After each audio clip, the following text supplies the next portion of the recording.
25 years ago, probably longer than that. Cars talk to you in Japan sometimes. My freshman year of college, sophomore year actually, I went to our small local library where I would often just kind of flip through the CDs, and I picked up a CD by Tom Waits. I had never heard of him before. It was his early years Volume 2 album, which actually he has never given permission for release. But I just like the cover. I like the way he looked on the cover.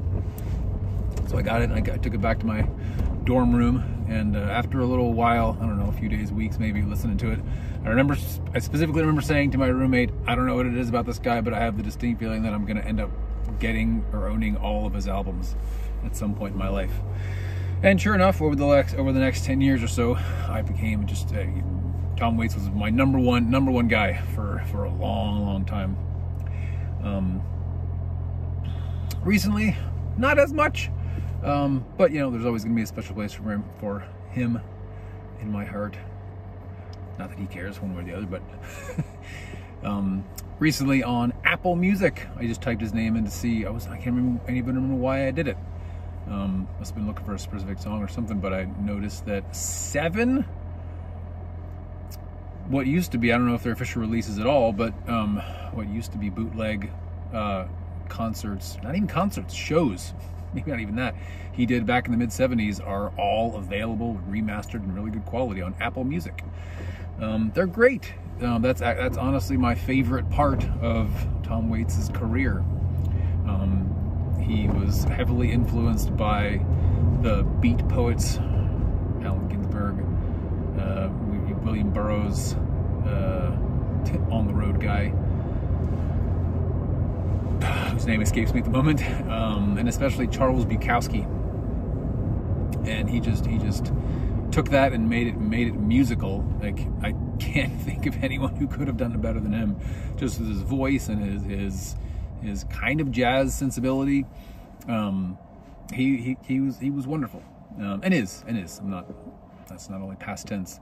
But anyway, yeah, these 7 albums, I've been listening to them a little bit recently, and they're just great. I actually used to have a lot of them when I used to track down bootlegs like that. 1 or 2 of them are even local radio performances, and at least 1 or 2 of them were in these, you know, what would be considered a dive bar, and when the guy introduces him, he's like, oh yeah, and Tom will be back tomorrow night, and we're having, you know, if you come, you can get in for $1, which means that the maybe regular price was $2 to $3, I don't know. So just imagining being able to see Tom Waits, you know, in my favorite era of his career for $1 with, you know, 20 other people. Car talking again. It's kind of mind-blowing. Like, you know, sometimes we play little games, like if we could go back in time, what would you do? And I don't know that if I had a chance to go back in time, that would be my number 1 place to go. But if I could go back in time and see musical, you know, and I was limited to seeing musical artists, I might actually choose that era. Cars going in reverse. I know most people, I actually have no idea. Why did I say that? I actually have no idea what the breakdown of people who subscribe to Spotify versus Apple Music are. I guess it's more Spotify, but Apple Music, I love music, so I have justified the expense of subscribing to both. Apple Music mainly because they have a lossless tier that is not, it's no extra cost. This isn't meant to be an ad for Apple Music, but I do like Apple for that. It's no extra cost, and you can get CD quality downloads of their entire catalog. So anyway, Apple Music, 7 Tom Waits, what used to be not readily available concerts from the mid-70s. Good stuff.